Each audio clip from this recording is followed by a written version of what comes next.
আসসালামু আলাইকুম প্রিয় ইউটিউব বন্ধুরা, কেমন আছেন? আলহামদুলিল্লাহ। আপনাদের আজ দেখাচ্ছি পাট কিভাবে কত আনছিস লিটন? পরিষ্কার করা হয়। দেখুন, পানির ভিতরে দাঁড়াইয়ে একটা একটা করে পাট ছুলতেছে। পাট ছোলার পরে গোড়াটা পরিষ্কার করে আগা ধরে টান দিলেই পাটটা চলে আসবে।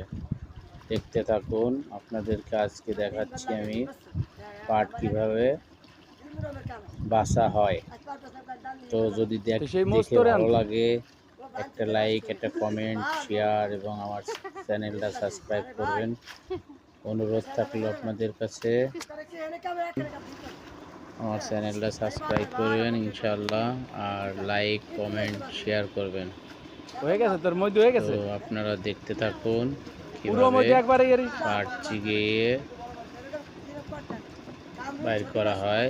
এটাকে সোনালী আঁশ বলে। বাংলাদেশের অনেক বড় একটা অর্থকরী ফসল, যে ফসল কৃষকের কাছে টাকা যায় না, টাকা যায় ব্যবসায়ীর কাছে। কারণ কৃষক কম দামে বিক্রি করে দেয়, শেষকালে যারা ব্যবসা করে তারা রেখে দিয়ে তারা অনেক টাকা ইনকাম করে, কিন্তু কৃষক কিছুই পায় না। ধন্যবাদ সবাইকে।